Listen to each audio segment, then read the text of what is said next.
மாத்திரம் உருவாக்காமல், நகலெடுக்கும் கருவியாக மாத்திரம் உருவாக்காமல், அவர்களிடம் இருக்கின்ற பல்வேறு பண்புகளையும் ஆலமரத்தை போல விரிந்து பறந்து அவற்றில் பல பறவைகள் வந்து தங்குவதற்காக, இனிமையான தென்றல் வீசுவதற்காக, அதன் கீழ் பலர் இளைப்பாறுவதற்காக, இனிய பழங்கள் பழுப்பதற்காக, பாதசாரிகளுக்கு பஞ்சுமெத்தையாக இருப்பதற்காக, வழியில் செல்லுகிற விலங்குகளுக்கு நிழற்கூடமாக இருப்பதற்காக, பயணிகளுக்கு பேருந்து நிழற்கூடமாக இருப்பதற்காக இந்த பள்ளியை உருவாக்க வேண்டும். இங்கே அத்தனை திறமைகளும் ஒருங்கே இணைய வேண்டும். மாணவர்கள் தங்களுக்கு வேண்டிய திக்குகளில் எல்லாம் தேடிக்கொண்டு விட வேண்டும். அவர்களிடம் ஒரு பாரதி இருக்கலாம், அவர்களிடம் ஒரு தாகூர் இருக்கலாம், அவர்களிடம் ஒரு மைக்கேல் ஏஞ்சலோ இருக்கலாம், அவர்களிடம் ஒரு கம்பன் இருக்கலாம். அதை கண்டுபிடிப்பதற்கு அவர்களுக்கு கருவியாக இருக்க வேண்டும் என்று அல்லும் பகலும் அயராது பாடுபடுகின்ற ஒரு முதல்வரையும், அவருக்கு எதை வேண்டுமானாலும் செய்யலாம் என்கிற சுதந்திரத்தையும் தந்திருக்கின்ற இங்கே அமர்ந்திருக்கின்ற பெரியவர்களையும் முதலில் நான் பாராட்டிவிட்டு என்னுடைய உரையை தொடங்க நினைக்கிறேன்.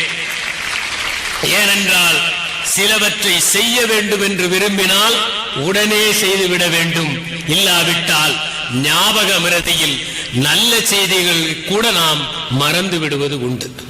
காலம் தாழ்த்தி செய்யப்படுகிற பாராட்டும், நேரம் தாழ்த்தி பரிமாறப்படுகிற உணவும் பசியை போக்குவதும் இல்லை, மனத்தின் காயங்களை குணப்படுத்துவதும் இல்லை என்பதுதான் உண்மை.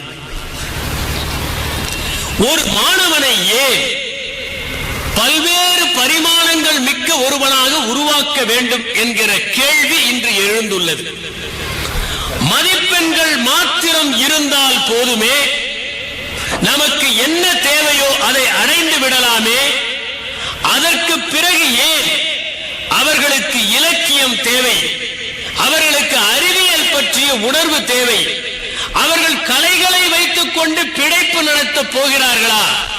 எதற்காக இவற்றையெல்லாம் அறிமுகப்படுத்துவதற்கு ஒரு முதல்வர் முயற்சிகளை மேற்கொள்ள வேண்டும் என்கிற கேள்வி இங்கே வந்திருக்கிற சில பெற்றோர்களுக்கும் எழுவது உண்டு. காரணம், இன்றிருக்கின்ற சூழல் போட்டி நிறைந்த ஒரு சூழல்.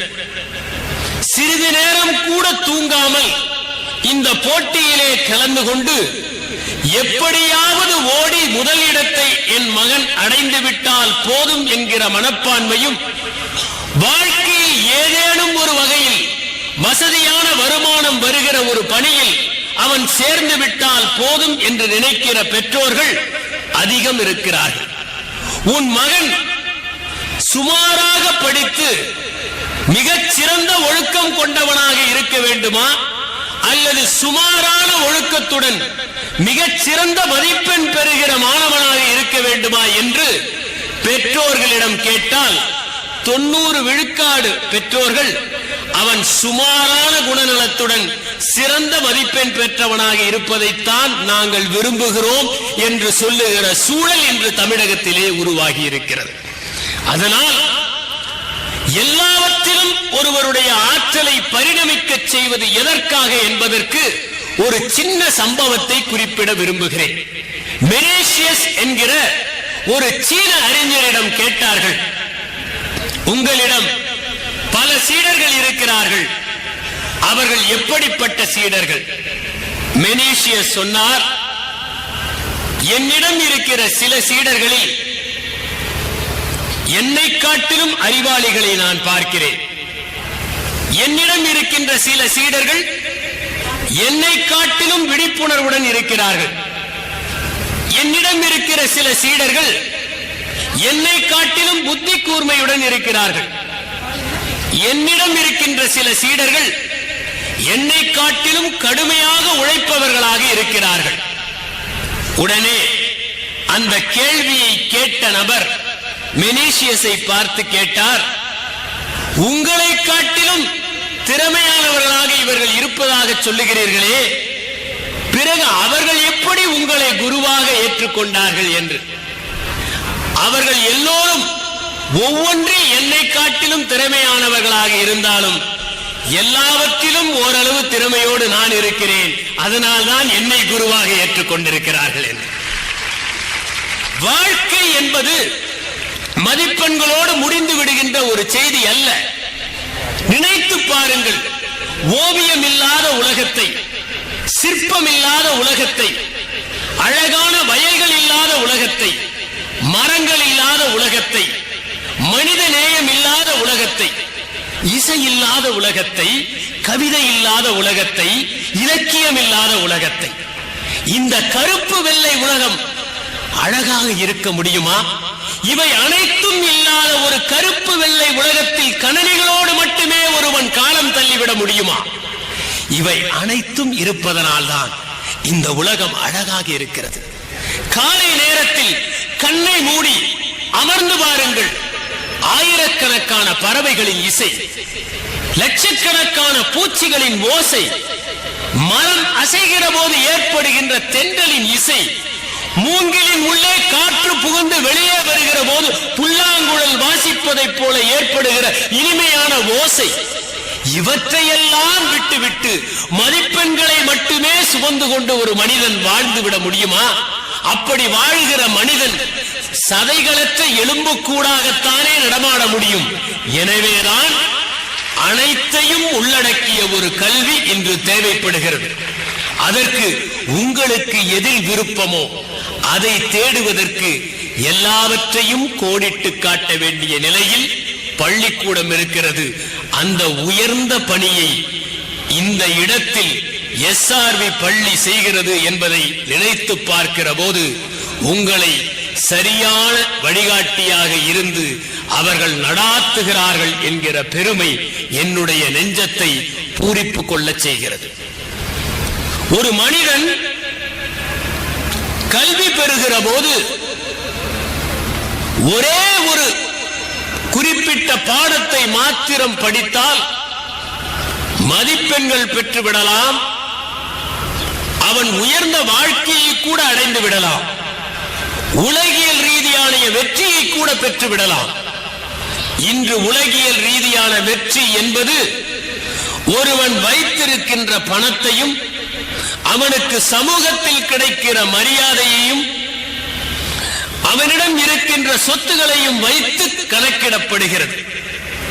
ஆனால் அவன் மகிழ்ச்சியாக இருக்க முடியுமா என்கிற கேள்வியை எல்லோரும் வசதியாக மறந்து விடுகிறார்கள். எனக்கு ஒரு சின்ன சம்பவம் நினைவுக்கு வருகிறது. ஒரு பசு, அந்த பசுவை எல்லோரும் மேற்கோள் காட்டுவார்கள். காரணம், அவ்வளவு இலக்கணமான பசு அது. குருமார்கள் சீடர்களுக்கு அந்த பசுவை போல இருக்க வேண்டும் என்று சொல்வார்கள். ஆசிரியர்கள் மாணவர்களுக்கு அந்த பசுவை போல வாழ வேண்டும் என்று சொல்லுவார்கள். தலைவர்கள் தன்னுடைய தொண்டர்களுக்கு அந்த பசுவை போல நீங்கள் இருக்க வேண்டும் என்று சொல்லுவார்கள். அந்த பசுவினுடைய சிறப்பு, அதன் மடியின் கீழ் ஒரு பாத்திரத்தை வைத்தால் யாரும் கறக்காமலேயே அந்த பாத்திரத்தை தானாகவே பாலால் அது நிரப்பிவிடும். அதன் பால் சுரந்து வைக்கிற பாத்திரத்தை நிரப்புகின்ற தன்மை பெற்றது அந்த பசு. எனவே அந்த பசுவை போல இருக்க வேண்டும் என்று எல்லோரும் தங்களுடைய சீடர்களுக்கும் மாணவர்களுக்கும் தொண்டர்களுக்கும் அதை உதாரணம் காட்டினார்கள். ஆனால் அவர்கள் எல்லோரும் வசதியாக ஒரு செய்தியை மறந்து விட்டார்கள். பாத்திரம் நிரம்பியவுடன் தன்னுடைய பின்னங்காலில் அந்த பசு ஒரு உதை விட்டு அந்த பால் முழுவதையும் கீழே கவிழ்த்து விடும். அதை மாத்திரம் யாரும் மேற்கோள் காட்டவில்லை. நாம் பல வெற்றி பெற்ற மனிதர்களுடைய வாழ்க்கையில் நமக்கு தேவையானவற்றை மட்டுமே மேற்கோள் காட்டிக் கொள்கின்றோம். அவர்கள் அடைந்த தோல்விகளை பற்றி பேசுவது இல்லை. உண்மையிலேயே ஒரு மனிதன் வெற்றி பெற்றான் என்று சொன்னால் அவன் வாழ்க்கையை முடிகிற கடைசி தருணத்தில் வாழ்க்கையை திரும்பி பார்க்கிற போது அவன் மனம் முழுவதும் மகிழ்ச்சியால் நிரம்பி இருக்க வேண்டும். இதுநாள் வரை வாழ்ந்ததற்காக உலகத்திற்கும் வாழ்க்கைக்கும் தன்னை சார்ந்தவர்களுக்கும் அவன் நன்றி சொல்ல வேண்டும். தான் வாழ்ந்த வாழ்க்கை மகிழ்ச்சி நிறைந்த வாழ்க்கையாக இருந்ததால் மரணத்தை மகிழ்ச்சியுடன் ஏற்றுக்கொள்ள வேண்டும். அப்படிப்பட்ட வாழ்க்கையை யார் வாழ்கிறார்களோ அவர்களே வெற்றி பெற்றவர்களாக கருதப்படுவார்கள். சோலான் என்கிற மிகப்பெரிய கிரேக்க அறிஞர் ஒருவர் இருந்தார். அவர் ஒரு முறை லிடியா நாட்டிற்கு சென்றார். அங்கிருந்த மன்னனை பார்த்தார். அந்த மன்னன் வசதியாக வாழ்ந்தார். மிகப்பெரிய அரண்மனை, நிறைய குதிரைகள், அவன் கஜானா முழுவதும் தங்கத்தால் நிரம்பி வழிந்தது. சோலான் மிகப்பெரிய அறிஞர் என்பதால் அவரிடம் தன்னுடைய சொத்துக்களை எல்லாம் கொண்டு போய் காண்பித்தான். காண்பித்து விட்டு அவரிடம் கேட்டான், நீங்கள் எத்தனையோ நாடுகளுக்கு சென்றிருக்கிறீர்கள், எத்தனையோ பேரை பார்த்திருக்கிறீர்கள், நீங்கள் இதுவரை வெற்றி பெற்றவர்களாக யாரை கருதுகிறீர்கள்? அதற்கு சோலோன் சொன்னார், ஒரு தாய், அந்த தாய்க்கு 2 மகன்கள். அந்த தாய் குறி சொல்லுகிற டெல்பி கோயிலுக்கு செல்ல வேண்டும் என்று விரும்பினார். அந்த தாயின் 2 மகன்களும் மாடுகள் இல்லாத ஏழ்மையில் அவர்கள் இருந்த காரணத்தால் வண்டியில் தாயை அமர வைத்து தங்கள் முதுகை கொடுத்து அந்த வண்டியை வேகமாக இழுத்து சென்று அந்த குறிப்பிட்ட நாளில் தாய் அந்த கோயிலில் சேர்த்தார்கள். அந்த தாய் வழிபட்டு திரும்பி வருகிற போது வேகமாக வண்டியை இழுத்து வந்த காரணத்தால் களைப்பால் மரணமடைந்து போனார்கள். அந்த இருவரும் தான் நான் சந்தித்ததில் வாழ்க்கையில் வெற்றி பெற்றவர்கள் என்று சொன்னார். அதை பார்த்ததும் லிடிய மன்னனுக்கு கொஞ்சம் வருத்தம். என்னுடைய கஜானாவை எல்லாம் பார்த்தீர்கள், என்னுடைய செல்வச் செழிப்பை பார்த்தீர்கள், என்னை வெற்றி பெற்றவர்கள் வரிசையில் எப்படி நீங்கள் வைக்கிறீர்கள்? பொதுவாகவே நமக்குள் ஒரு ஆசை, யாராவது நம்மை பாராட்டி விட மாட்டார்களா என்று. நம்மை ஒரு அறிவாளி என்று யாராவது சொன்னால் நமக்கு ஒரு மகிழ்ச்சி ஏற்படுவது உண்டு. அதிலும் நம்மை விட அறிவாளியாக கருதப்படுபவர்கள் சொன்னால் இன்னும் மகிழ்ச்சி ஏற்படுவது உண்டு. யாராவது தவறு செய்தால் கூட உனக்கு அறிவு இருக்கிறதா என்று கேட்கிறோமே தவிர உனக்கு சொத்து இருக்கிறதா சுகம் இருக்கிறதா என்று கேட்பதில்லை. அறிவுதான் அடிப்படையானது. ஏனென்றால் அது வெற்றியை தரும் என்று நினைக்கின்றோம். ஆகவே சோலோனிடம் அந்த லிடிய மன்னன் கேட்டான், என்னை எப்படி அந்த பட்டியலில் வைக்கிறீர்கள் என்று. அவர் சிரித்துக் கொண்டே சொன்னார், ஒரு மனிதன் வெற்றி பெற்றவனா இல்லையா என்பதை வாழ்க்கையின் கடைசி தருணத்தில் தான் முடிவு செய்ய வேண்டும். ஏனென்றால் எந்த நொடியில் வேண்டுமானால் அவனுடைய புகழ் மறைந்து போகலாம், பெருமை கரைந்து போகலாம், அறிவு தடம் மாறி போகலாம், செல்வம் பறிபோகலாம். ஆகையால் இந்த தருணத்தில் உன்னை வெற்றி பெற்றவனாக என்னால் கருத முடியாது என்றார். அந்த லிடிய மன்னன் வேறொரு நாட்டோடு போர் தொடுக்க வேண்டிய கட்டாயம் ஏற்படுகிறது. போரில் அவன் தோற்று விடுகிறான். குரோசியஸ் என்ற வெற்றி பெற்ற அந்த மனிதன் கட்டைகளுக்கு நடுவே இவனை கட்டி வைத்து தீ மூட்டுவதற்கு ஏற்பாடு செய்கிறான். இன்னும் கொஞ்ச நேரத்தில் தீ மூட்டப் போகிறார்கள். அப்போது அந்த கட்டைகளுக்கு நடுவே நின்று கொண்டிருக்கும் போது லிடியாவின் அந்த சைரஸ் மன்னன் தன்னுடைய மொழியில் சோலோன் சொன்னதை முணுமுணுக்கிறான். அன்று அந்த சோலோன் சொன்னான், நான் வருத்தப்பட்டேன், அது உண்மைதான் என்று. இவன் வாழ்க்கையின் கடைசி தருணத்தில் எதையோ பேசுகிறானே, என்ன பேசுகிறான் என்று மொழிபெயர்க்க சொன்னான் குரோசியஸ். அப்போது அவன் சொன்னவற்றை மொழிபெயர்த்து குரோசியஸிடம் சொல்லுகிறார்கள். அதை கேட்டதும் குரோசியஸ் முடிவு செய்கிறான், இவனுக்கு இந்த நிலைமை என்றால் நமக்கும் இதே நிலைதான் நாளைக்கு வரும் என்று அவனை விடுவித்து அவனை தன்னுடைய சக கூட்டாளியாக வைத்துக் கொள்ளுகிறான் என்பது சரித்திரங்களின் தந்தை என்று புகழப்படுகின்ற ஹீரோடோட்டஸ் அவர்கள் எழுதி வைத்த ஒரு குறிப்பு. கிரேக்க நாட்டில் 7 ஞானிகள் என்கிற பட்டியலில் வருகிறவர் சோலோனும் ஒருவர். ஆகவே ஒரு மனிதன் பெறுகிற வெற்றி என்பது அவன் பெறுகிற பதவியாலோ அவன் அடைகிற புகழாலோ அவன் ஈட்டுகிற பணத்தாலோ வருவது இல்லை. வாழ்க்கையின் இறுதி கட்டத்தில் அவன் எப்படி வாழ்கிறான் என்பதை பொறுத்துத்தான் என்பதை நாம் உணர வேண்டும். ஒருவரிடம் கேட்டார்கள், உடலின் உறுப்புகளை பற்றி நீங்கள் என்ன நினைக்கிறீர்கள்? அதற்கும் வாழ்க்கைக்கும் என்ன சம்பந்தம்? அவர் சொன்னார், உண்மையிலேயே நாம் வாழ்வதற்கு தேவையான உறுப்புகள் மறைந்தே இருக்கின்றன. வெளியே தெரிகிற உறுப்புகள் இல்லாவிட்டால் கூட வாழ்ந்து விட முடியும், மறைந்து இருக்கிற உறுப்புகள் இல்லாவிட்டால் வாழ்ந்து விட முடியாது என்று. இந்த நிறுவனத்திலும் வெளியே தெரியாமல் இதன் வெற்றிக்காக மறைந்து பாடுபடுகின்ற பலர் இருக்கிறார்கள்.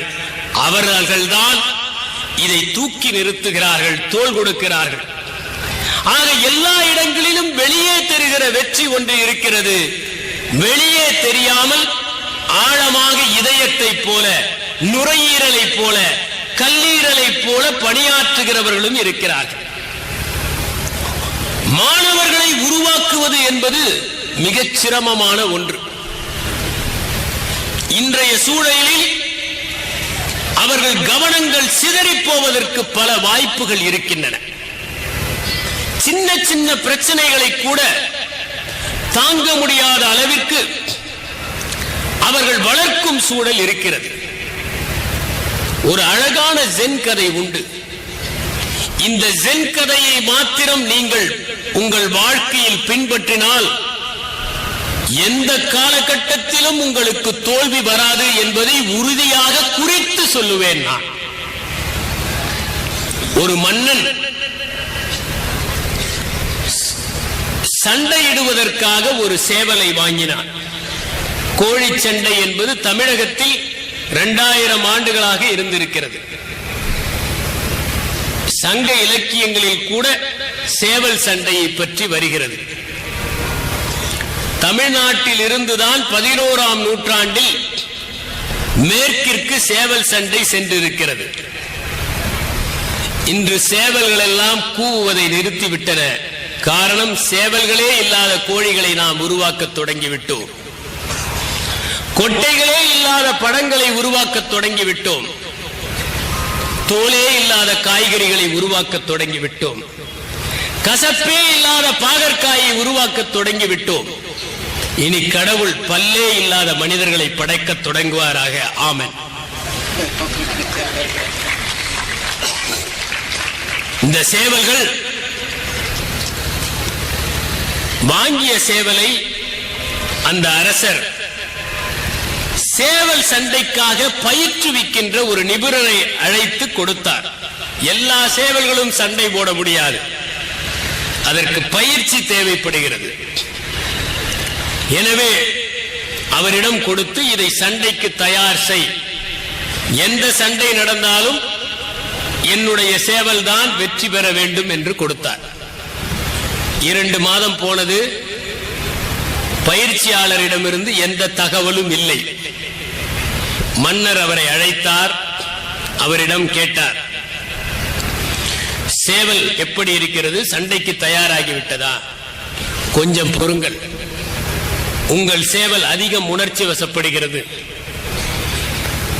எந்த சேவல் எங்கேயாவது கூவினாலும் இதனுடைய உடல் முழுவதும் சிலிர்த்து விடுகிறது. இவ்வளவு கோபம் உள்ள சேவலை சண்டைக்கு அனுப்ப முடியாது. மன்னருக்கு ஆச்சரியம். அப்படி சிலிர்த்து எழுந்தால் தானே வீரம், அப்போதுதானே வீர வசனம். நம் ஊரிலே கூட வீர வசனத்தை பேசுவார்கள் நம் படத்தின் நாயகர்கள். பிறகு கத்தியை பழையபடி உரையில் போட்டு விடுவார்கள். வாய் வீச்சு இருக்கிற அளவிற்கு வாழ்வீச்சு இருப்பதில்லை. எனவே மன்னருக்கு சந்தேகம், கோபத்தோடு இருக்கிற சேவல் தானே வெற்றி பெற முடியும், என்ன இந்த பயிற்சியாளர் இப்படி சொல்லுகிறார் என்று. 2 மாதம் கழிந்தது. மறுபடியும் பயிற்சியாளரை அழைத்தார். சின்ன குழந்தைகள் மிட்டாயை சப்புகிற போது எவ்வளவு கரைந்திருக்கின்றது என்று அடிக்கடி கையில் துப்பி பார்ப்பதை போல அரசனுக்கு ஒரு ஆசை. எனவே மறுபடியும் அழைத்து கேட்டார். அப்போது அந்த பயிற்சியாளர் சொன்னார், கொஞ்சம் பொறுங்கள், முதலில் தூரத்தில் சேவல் கூவினாலேயே கோபப்பட்டது, இப்போது சேவலை பார்த்தால் கோபப்படுகிறது, கொஞ்சம் நாம் பொறுக்க வேண்டும் என்று. 2 மாதம் கழித்து பயிற்சியாளரே வந்தார். இப்போது இந்த சேவல் எந்த சேவல் கூவினாலும் கோபப்படுவதில்லை, உடல் சிலிர்ப்பதில்லை, எந்த சேவலை பார்த்தாலும் முறுக்கி கொண்டு நிற்பது இல்லை, சண்டைக்கு தயார் என்று. மன்னருடைய சேவலை சண்டைக்கு விட்டார்கள். அது நின்றிருந்த கம்பீரமான தோற்றத்தை பார்த்த உடனேயே மற்ற சேவல்கள் பயந்து ஓடிவிட்டன. சண்டை இடாமலேயே அந்த சேவல் வெற்றி பெற்றுவிட்டது. போரிடாமலேயே வெற்றி பெறுகிற கலையை, சண்டையிடாமலேயே வெல்லுகிற நுணுக்கத்தை, வாதிடாமலேயே அறிவில் மேம்படுகிற நிலையை கற்றுக்கொள்ளுகிற ஒரு சூழலை இந்த கல்விச்சாலை உங்களுக்காக உருவாக்கி கொண்டிருக்கிறது. அதற்கு உங்களுடைய மனத்தை நீங்கள் விசாலப்படுத்த வேண்டும். எவ்வளவு தூரம் பல செய்திகளை உள்வாங்கிக் கொள்ளுகிறீர்களோ, எவ்வளவு தூரம் எல்லாவற்றையும் அசைபோடுகிறீர்களோ, உங்கள் வாழ்க்கையின் ஒவ்வொரு நொடியையும் சரியாக பயன்படுத்திக் கொள்ளுகிறீர்களோ, அத்தனை உயரத்திற்கு உங்களை நீங்கள் எடுத்துச் செல்ல போகிறீர்கள் என்பதும் நிச்சயம். வாழ்க்கை என்பது பரிசோதனை அல்ல, அது சவாலும் அல்ல, அது போர்க்களமும் அல்ல, அது ஓர் இனிமையான அனுபவம். அதில் ஒவ்வொரு நொடியையும் ரசித்து ரசித்து செய்யுங்கள். இது காலையில் பல் துலக்குவதிலிருந்தே ஆரம்பமாக வேண்டும். யார் ஒருவர் பல் துலக்குவதை மகிழ்ச்சியோடு செய்கிறார்களோ அவர்கள் பரீட்சை எழுதுவதையும் மகிழ்ச்சியோடு செய்வார்கள். நம்மில் பலர் பல் துலக்குவதையும் வெறுப்போடு செய்கிறோம், பரீட்சையையும் நெருப்பாக பார்க்கிறோம். அதனால் நமக்குள் நிறைந்து வழிகிற அந்த வெறுப்பு விழிகளின் வழியாக ஏக்கமாகவும் ஏளனமாகவும் அலட்சியமாகவும் அவலாதியாகவும் வெளிப்படுகிறது. பற்களை சுத்தப்படுத்துகிற போதே அதை ஒரு தியானமாக எண்ணி நீங்கள் அணுகுவீர்களே, ஆனால் உங்கள் வாழ்க்கையில் எல்லா நிகழ்வுகளையும் மகிழ்ச்சியாக ஆக்கிக் கொள்ள முடியும். குளிப்பதை கூட ஒரு சடங்காக செய்பவர்களை நான் பார்த்திருக்கிறேன். அவர்களுக்கு நீங்கள் குளித்து விட்டீர்களா என்று கேட்டால் துண்டு ஈரமாக இருக்கிறதா என்பதை பார்த்துதான் குளித்தார்களா இல்லையா என்பதை சொல்ல முடியும். ஏனென்றால் அவர்கள் குளிக்கிற போது காலை உணவை பற்றி சிந்திக்கிறார்கள், காலை உணவின் போது வகுப்பை பற்றி சிந்திக்கிறார்கள், வகுப்பில் மதிய உணவை பற்றி சிந்திக்கிறார்கள். எந்த நொடியிலும் அவர்கள் முழுமையாக வாழ்வது இல்லை. யார் ஒருவர் எந்த செயலை செய்தாலும்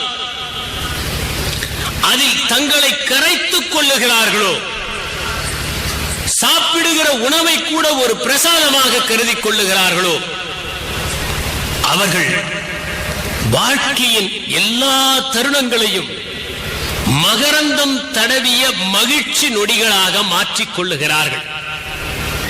அவர்கள் நடையே அழகாக இருக்கும். ஹெர்மன் ஹெசி சித்தார்த்தாவில் புத்தருடைய நடையை பற்றி சொல்லுகிறார். புத்தர் நடந்து போவதே ஒரு மிகப்பெரிய நாட்டியத்தை போல இருக்கும் என்று. இங்கே உங்களுடைய செயலர் திரு சுவாமிநாதன் அவர்கள், அவர் பூமியை தொட்டு வணங்கி இந்த முழு இருத்தலுக்கும் நன்றி சொன்னதை பற்றி சொன்னார்.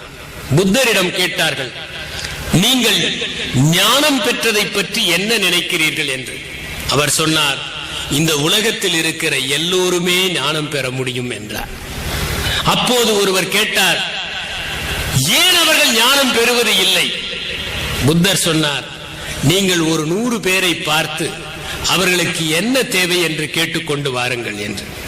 ஒருவர் வீடு வேண்டும் என்றார், ஒருவர் பணி வேண்டும் என்றார், ஒருவர் பதவி உயர்வு வேண்டும் என்றார், ஒருவர் பண்ணை வேண்டும் என்றார், ஒருவர் வயல் வேண்டும் என்றார், ஒருவர் புகழ் வேண்டும் என்றார். திரும்பி வந்தவரிடம் புத்தர் கேட்டார், இவர்களில் யாராவது ஞானம் வேண்டும் என்று சொன்னார்களா?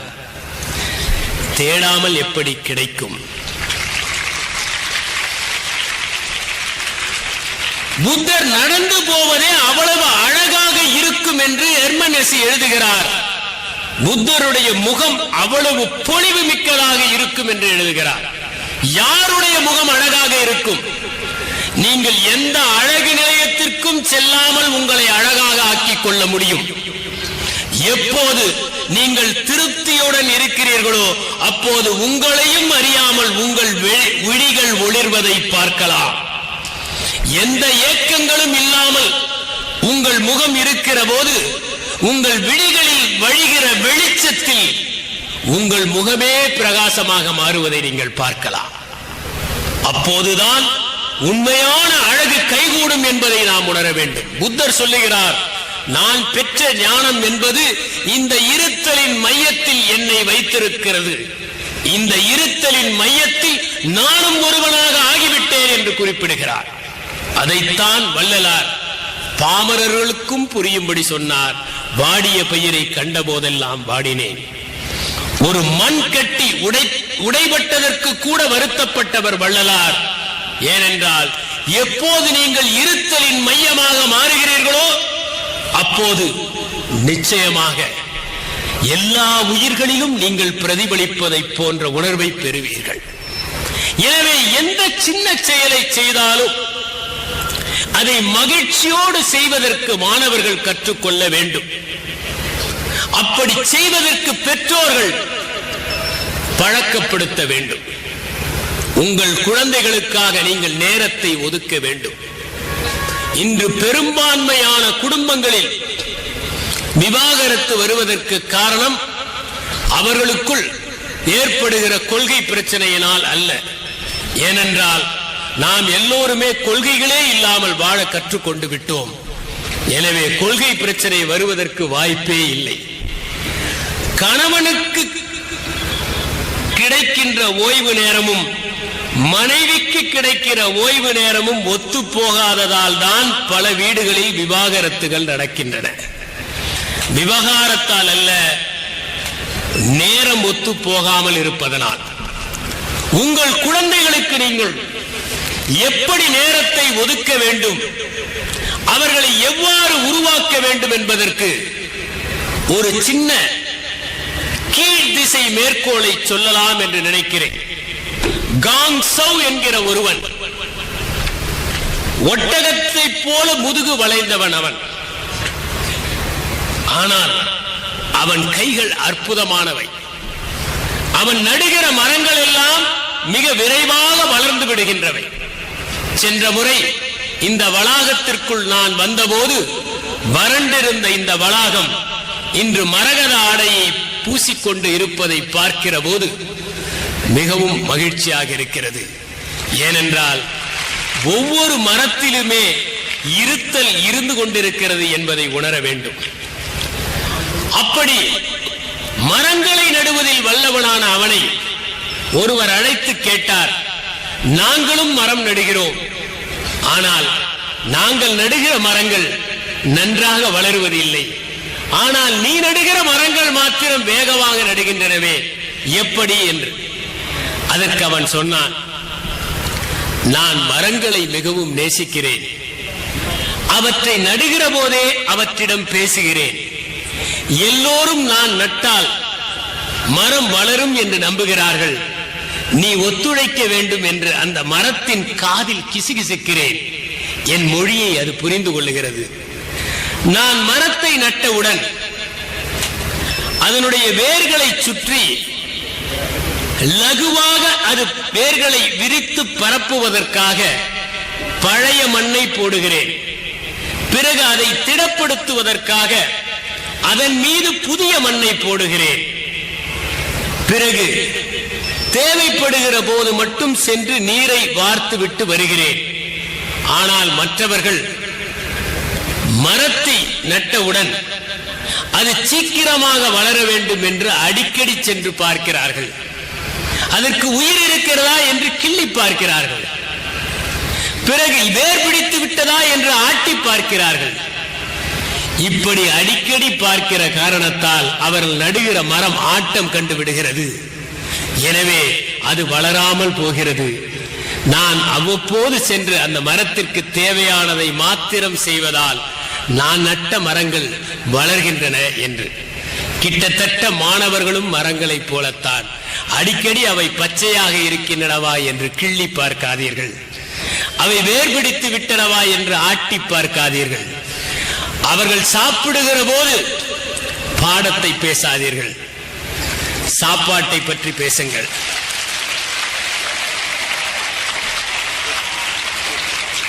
வயிறு நிரம்ப சாப்பிடுகிறாயே, தேர்வை ஒழுங்காக எழுத மாட்டாயா என்று சாம்பாரை ஊற்றும் போது நீங்கள் பேசினால் அது சாம்பாராக இருக்காது, அமிலமாக இருக்கும் என்பதை அறிந்து கொள்ளுங்கள்.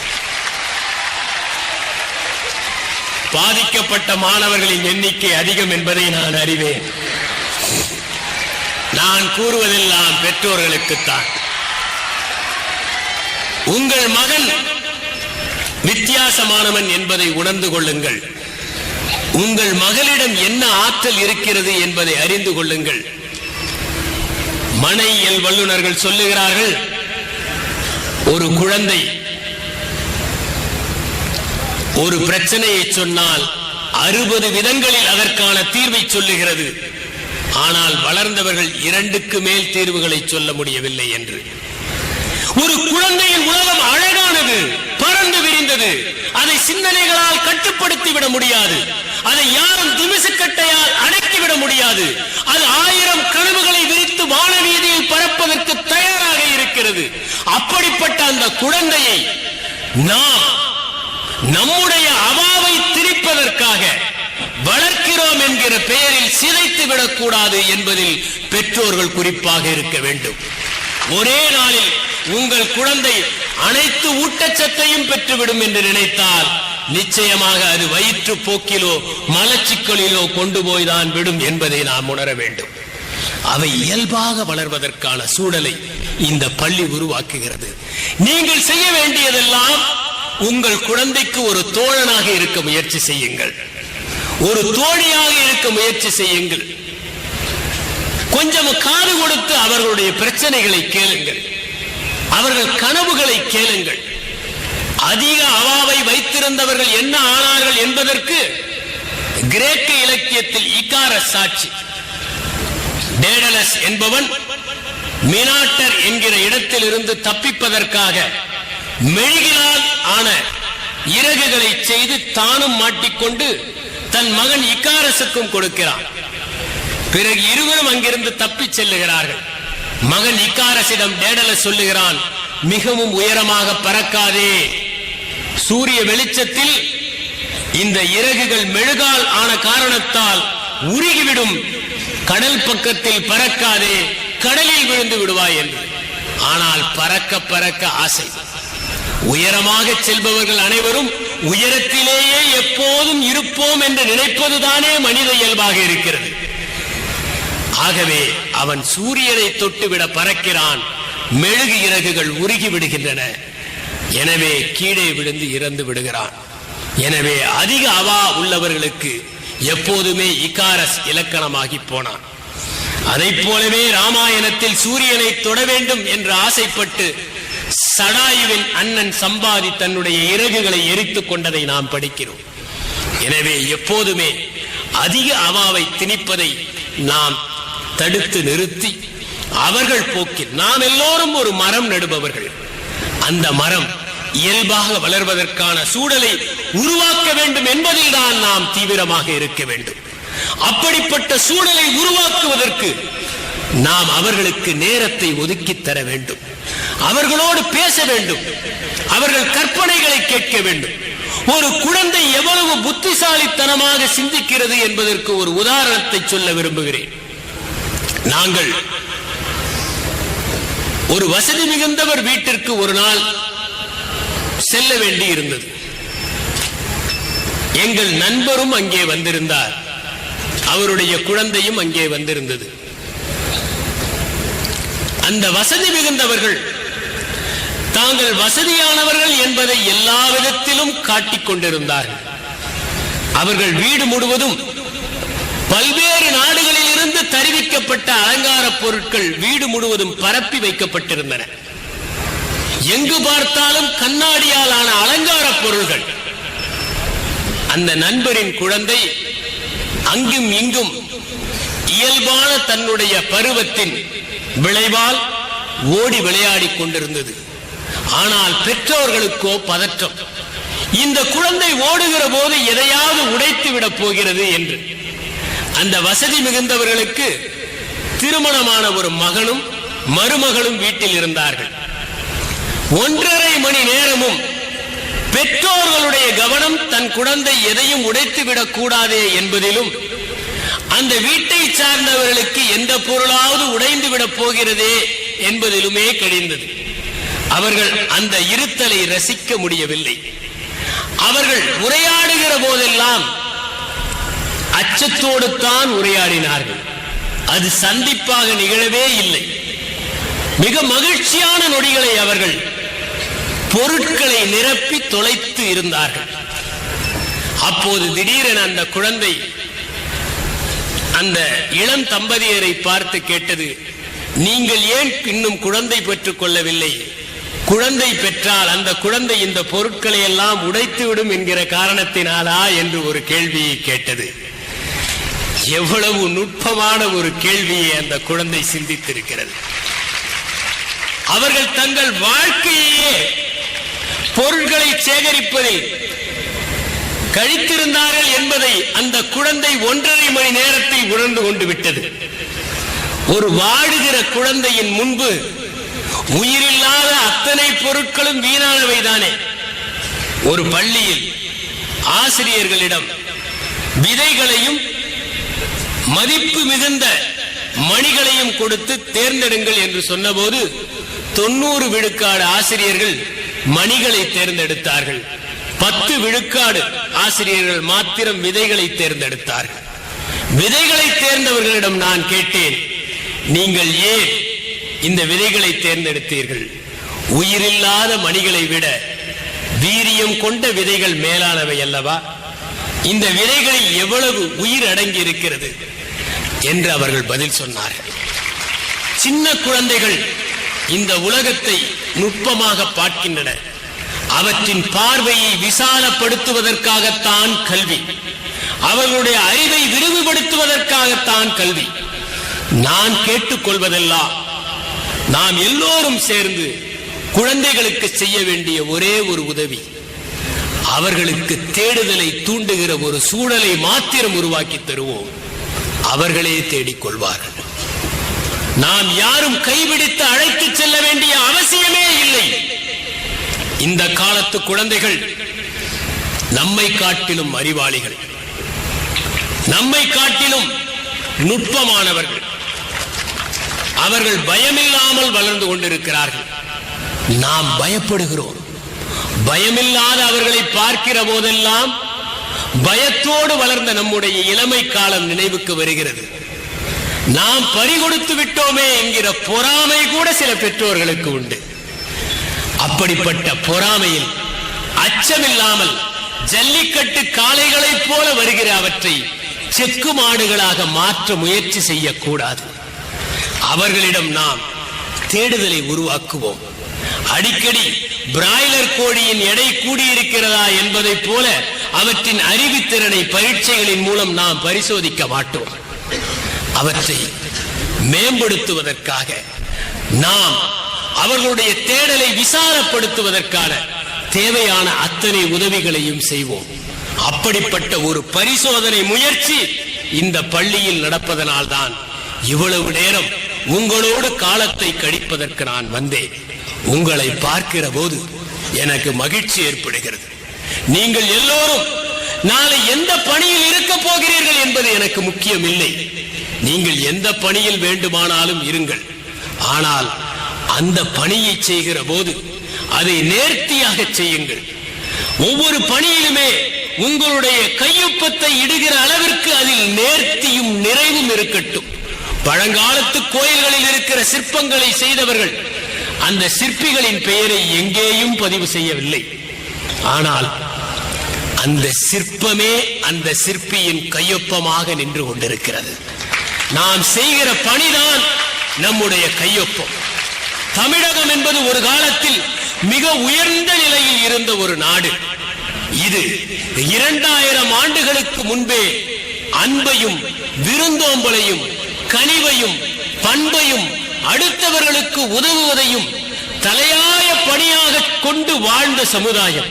நீங்கள் வாழ்கிற சோழ மண்டலம் இருக்கிறதே, அது இங்கிலாந்துக்காரர்கள் கடற்படையை ஆரம்பிப்பதற்கு 600 ஆண்டுகளுக்கு முன்பே மிகப்பெரிய கப்பற்படையை நிறுவினவர்கள். அவர்கள் களபதி என்று அழைத்தார்கள். அப்படி தளபதி என்பவர் தரையில் போராடுபவர், கடலில் போராடுபவர் களபதி. அவர்கள் சுங்க இலாக்காவை திறம்பட நடத்தினார்கள் என்பதை பற்றிய குறிப்பு பட்டினப்பாலையில் வருகிறது. சுங்கம் வசூலிக்காத சோழனாக குலோத்துங்கன் இருந்தான், சுங்கம் தவிர்த்த சோழன் என்கிற குறிப்புகள் இலக்கியங்களில் வருகின்றன. ஒரு மரத்தை பார்த்து அதை தங்கையாக நினைத்து பிரிவதற்கு வருந்திய பெண்ணை பற்றிய பாடல் நற்றிணையில் வருகிறது. தான் அடைந்ததை மற்றவர்களுக்கு ஆற்றுப்படுத்த வேண்டும் என்பதற்காக ஆற்றுப்படை என்கிற ஒரு இலக்கியத்தை வடித்தவர்கள் தமிழர்கள். நீங்கள் இப்போது அமர்ந்து கொண்டிருக்கிற பகுதி ஒரு காலத்தில் உலக நாகரிகத்திற்கே ஒரு கலங்கரை விளக்கமாக திகழ்ந்த பகுதி என்பதை மட்டும் மறந்து விடாதீர்கள். உங்களுடைய நரம்புகள் எல்லாம் நம் தொன்மையையும் நம் வீரியத்தையும் நம் பாரம்பரியத்தையும் நம் கல்வி செழிப்பையும் நினைத்தால் பெருமையால் விம்ம வேண்டும். நீங்கள் அனைவரும் இன்னொரு முறை நம்முடைய பெருமையை மீட்டெடுப்பதற்காக அயராமல் பாடுபட வேண்டும். அதற்கு இந்த இடத்தில் இருந்து ஒரு புதிய சேனை புறப்பட வேண்டும். அந்த சேனையின் தளபதியாக இங்கிருக்கிற ஆசிரியர்களும் அதை செலுத்துகிற களபதியாக பெற்றோர்களும் இருக்க வேண்டும் என்று கேட்டுக்கொண்டு வாய்ப்புக்கு நன்றி கூறி விடைபெறுகிறேன். வணக்கம். ஆட்சி பணியாளரே, நீர் இந்திய ஆட்சி பணியாளரே அல்ல, இளைஞர்களின் எழுச்சி பணியாளர். எங்கள் மாணவர்கள் பழங்கள் அல்ல, கொட்டை இல்லாமல் போவதற்கு இவர்கள் விதைகள். நாங்கள் மணிகளை தேர்ந்தெடுப்பவர்கள் அல்ல, விதைகளை வித்திட்டிருப்பவர்கள். நன்றி. சிறப்பு விருந்தினர் அவர்களே, உங்களின் சிறப்பான பேச்சிற்கு எஸ்ஆர்வியின் சார்பாக நன்றியை தெரிவித்துக் கொள்கிறோம். Thank you very much. இந்த ஆண்டின் மிக சிறந்த பேச்சு. மீண்டும் ஜீரோ அவர் மாணவர்கள் கேள்விகளை தொகுத்து கொடுத்திருக்கிறார்கள். அவற்றிலிருந்து மிகச்சிறந்த ஒரு 4 கேள்விகளை மட்டும் கேள்வி நேரமாக வைத்து அடுத்த நிகழ்வுக்கு நாம் செல்ல இருக்கின்றோம்.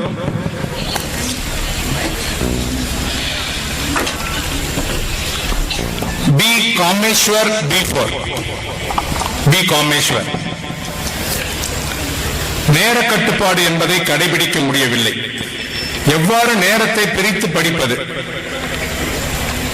நீங்கள் IAS என்று பெரும்பாலானவர்களுக்கு தெரியும். நீங்கள் ஒரு கவிஞர் என்பது சிலருக்குத்தான் தெரியும். எப்படி நெருக்கடியான நேரத்தை தனித்திறமையை வளர்த்துக் கொண்டீர்கள்? நேரம் என்பதை எப்படி வரையறுக்க வேண்டும்? அதான் கேள்வி. பொதுவா நேரத்தை பொறுத்த வரைக்கும் மட்டும் இல்ல, வாழ்க்கையை பொறுத்த வரைக்கும் 4 கட்டம் தான் ரொம்ப முக்கியம். இது ஒரு நிறுவனத்துக்கும் பொருந்தும், ஒரு தனிநபருக்கும் பொருந்தும். கடைசியில் இருக்கவங்களுக்கு கேக்குதா?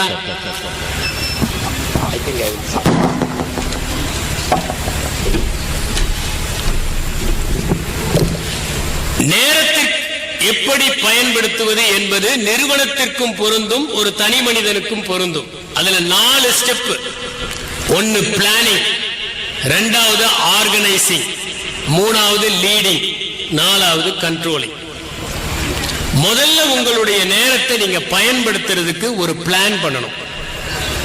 ஒரு அட்டவணை தயாரிக்க வேண்டும். காலையில எத்தனை மணிக்கு எந்திரிக்கிறது, எத்தனை மணிக்கு தூங்குறது, எத்தனை மணி வரைக்கும் நாம நம்முடைய இளைப்பாறுதலை பண்றது, எந்த நேரத்திலிருந்து எந்த நேரம் வரைக்கும் படிக்கணுங்கிற ஒரு அட்டவணையை நாம் தயாரிக்க வேண்டும். அந்த அட்டவணையை ஃபர்ஸ்ட் பிளான் பண்ணிட்டு அதுக்கேற்ற மாதிரி நம்ம பணிகளை எல்லாம் ஆர்கனைஸ் பண்ணணும். பிறகு அதை நோக்கி நாம் பயணிக்க வேண்டும். இதுல எங்கெங்கெல்லாம் பிறழ்வு ஏற்படுதோ அப்பெல்லாம் அதை திருத்திக் கொண்டு நாம் திட்டமிட்டபடி பயணம் செய்ய வேண்டும்.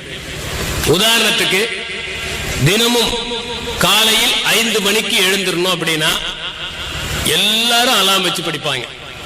ஆனா 5 மணிக்குல தான் தூக்கம் பிரமாதமா வரும். ஏன்னா காலையில 3 மணியில இருந்து 6 மணி வரைக்கும் தான் எல்லாருக்கும் ரொம்ப நல்ல தூக்கம் வருதான். உலகம் ஃபுல்லா அதிக ஆக்சிடென்ட் அப்பதான் ஆகுது அப்படின்னு கண்டுபிடிச்சிருக்காங்க. அதனால 5 மணிக்கு உடனே அலாம அமுக்கிட்டு தூங்கிடுவாங்க. நான் சொல்றதில்ல என்னன்னா 5 மணிக்கு எவ்வளவு சிரமம் இருந்தாலும் நீங்க எழுந்திருக்கிறத முடிவு பண்ணீங்கன்னா 5 மணிக்கு ஒரு 21 நாளைக்கு எந்திரிங்க. எந்த பழக்கத்தையும் 21 நாட்கள் நீங்கள் இடைவிடாமல் செய்தால் அது ஒரு ஹேபிட்டாக மாறும். Habit is very difficult to remove from a person. If you remove H, a bit will be there. If you remove A, bit will be there. If you remove B, it will be there. So make it a habit and it will remain throughout your life. அடுத்த கேள்வி, if you were allowed to take a dinner with a famous personality, whom do you prefer?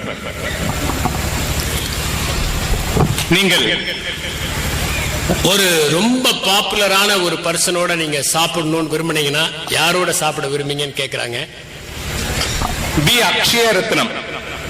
Akshaya Ratnam B7. நான் ஒரு நபரை மாத்திரம் மனசுல வச்சு சொல்ல முடியாது. ஏன்னா நான் என்ன சாப்பிடுறதுங்கிறது ஒரு சாதாரண விஷயம் இல்லை. எல்லாரோடையும் உட்கார்ந்து சாப்பிட முடியாது. ஒரே எண்ண அலைகள் இருக்கிறவங்களோட தான் உட்கார்ந்து சாப்பிட முடியும். புத்தரோட உட்கார்ந்து சாப்பிடணும்னு ஆசை.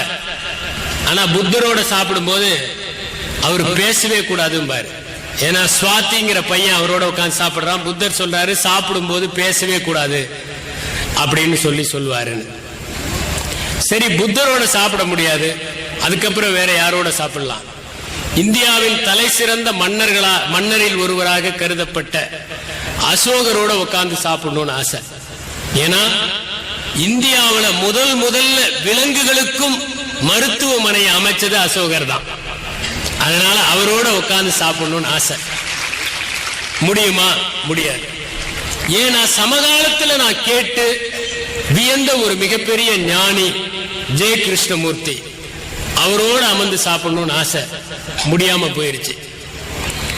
இப்ப நான் யாரோட சாப்பிட்டு விரும்புறேன்னா, சாப்பாடுனா அது கையில கிடைச்சா அது ரொம்ப ஒரு பெரிய வரப்பிரசாதமா நினைச்சு ஒரு வறியவன் கையில கிடைச்ச புதையல் மாதிரி வாங்கி சாப்பிடுறாங்களே, அப்படிப்பட்ட வறியவர்களோடு அமர்ந்து அவர்களோடு சாப்பிடுவதைத்தான் விரும்புகிறேன். Thank you. B. Balachandran, 11B7. In school level itself, people are not creating any awareness about politics. Even parents say their children to become a doctor or so.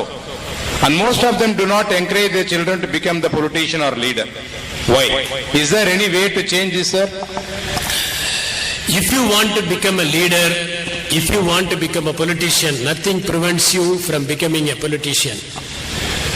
Only thing that you require to become a leader is to have lot of passion for leading, and you should develop certain qualities like time management, decision making, delegation, assertion and negotiation skill.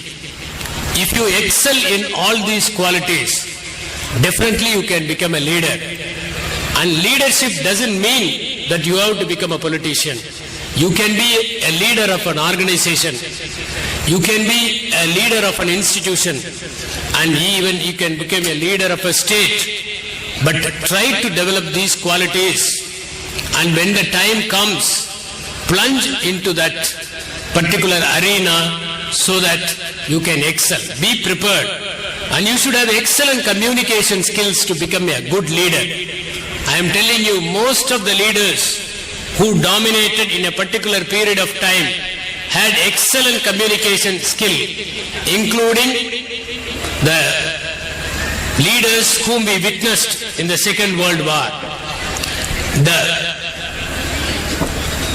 greatest communicator in the Axis was Hitler, and Hitler himself used to say that there are only a few people who can speak both for common men as well as the elite. I have seen people who are comfortable to address the elite gathering and enlightened audience, and a few people who are comfortable in addressing the common man. But I understood that if you want to become the leader, you should address all types of gathering and communicate to all type of people and touch their hearts. And Hitler was the powerful leader who was able to convince the minds of the Germans who were highly depressed because of the First World War debacle. And on the side of the Allies, you had an excellent communicator called Winston Churchill. And the very speech of Churchill ignited the minds of all the Europeans and made them brave to fight against the Germans, and that won them the Second World War. So try to develop communication skills. If you have all these qualities, if the time is good, enter into the politics and nobody can prevent you, and really you can do a lot of things by becoming a great leader. Last question. ஐயா, எனக்கு குடியுரிமை தேர்வு எழுதி IAS ஆக வேண்டும் என்ற லட்சியம் உள்ளது. உயிரியல் பிரிவு எடுத்துள்ளேன். பலர் மருத்துவ படிப்பு அல்லது பொறியியல் படிப்பு படித்தால்தான் முடியும் என்று கூறுகிறார்கள். எனக்கான சரியான ஆலோசனையை கூறுங்க. முதல்ல நீங்க சிவில் சர்வெண்ட் ஆகணும்னு நினைச்சிட்டீங்கன்னா அதை தவிர வேற எங்கேயும் பார்க்க கூடாது. P Kameshwar 11th B4. This question arised by Kameshwar.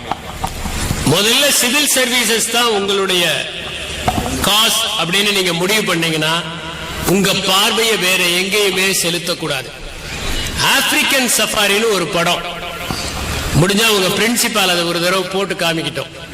அதுல ஒரு சிங்கம் மான்களை துரத்தும்.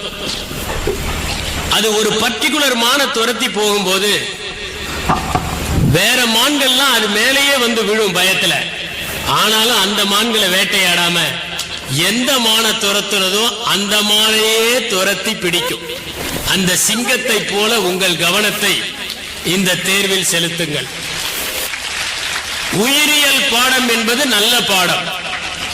அதிலேயே இளங்கலை படிக்கலாம், முதுகலை படிக்கலாம், படிக்கும் போதே தயார் செய்யலாம். இன்னொரு பாடமாக அதோடு தொடர்புடைய தாவரவியலை எடுத்துக் கொள்ளலாம். இந்த இரண்டையும் விருப்ப பாடமாக எடுத்து தேசிய அளவில் முதல் மதிப்பெண்ணை பெற்றவர்களை நான் அறிவேன். எந்த பாடம் என்பது தடையல்ல, எப்படி அணுகுகிறோம் என்பதே முக்கியம். எனவே அதையே உங்களுடைய இலக்காக கொண்டால் அதையே ஆழமாக சிந்தித்து தினமும் இரவு நேரம் படுக்கைக்கு செல்லும் முன்பு அதை காட்சிப்படுத்திவிட்டு உறங்கச் செல்லுங்கள். உங்கள் கனவு கைகூடும்.